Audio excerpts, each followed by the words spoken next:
Hey, Josh with Essential Survival. We're going to go over blocking. Number one, shrug those shoulders. Hands up. If somebody has a good jab, you can do what Tyson used to do. Roll in. But you want to make sure that your hands are on your head, otherwise you're going to get the slapback effect. Not good. So if your hands are real low, you're going to get hit in the hand and punch yourself in the eye. Not very smart. So you're going to stay here, nice and tight. Roll in from the jab. So John comes out, throws a jab on me, boom, boom, boom. You know, you don't want to watch the hand. First thing he does when he throws a jab is what? He steps with his lead foot. So I know the jab's coming. I see him stepping.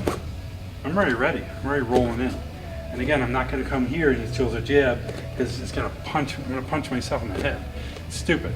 And then the next thing is flare blocking.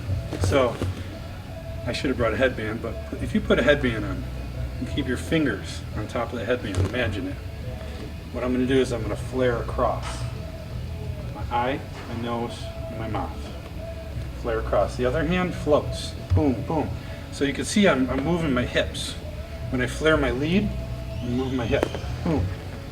Now it's literally just like washing your hair. It's something that somebody's done thousands of times. So if John comes in, we'll do a little bit of angle here to throw some punches. I don't care what punch he's throwing, I'm not even looking at him right now. I'm just flare blocking. So he can even play with his timing. And he's gonna have a heck of a time getting in on this. Again, now it's very important to not lift when you do this. And lift, I see sometimes beginners, you've seen it, is they lift, and like John lifts, he's gonna be susceptible to uppercuts. So don't do that. You wanna, again, close the door. Close the door. Your elbow is actually literally, so John does it a few times, your elbow is going to be literally on top of, turn this way a little bit, on top of this other forearm. And then you can switch. So no matter what punch I throw, uppercut, boom, he's covered. Now you couple this with movement, as we worked on in the previous video, with your footwork and head movement, you're going to be really hard to hit, let alone damage. You know what I mean? So really important, again, flare blocking, forward, forward. Always keep your eyes forward because you can counter. For example, if I'm throwing punches at John and he's flare blocking, all he has to do is straighten out a punch here. So he's blocking me, boom, boom.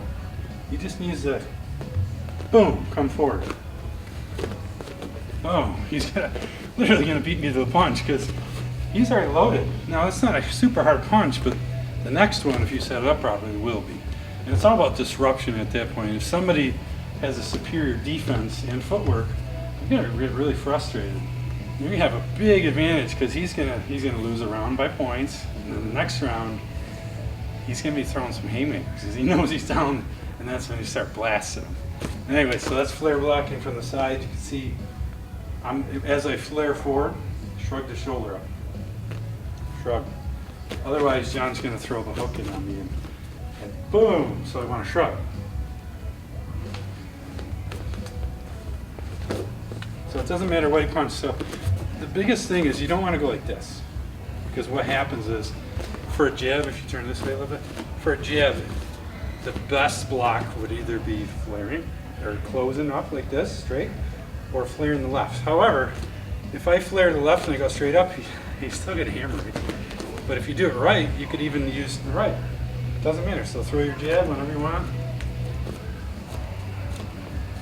Doesn't matter. So as long as you keep your other hand off the float, in case deflection occurs, that is the superior way to block, proper way to block.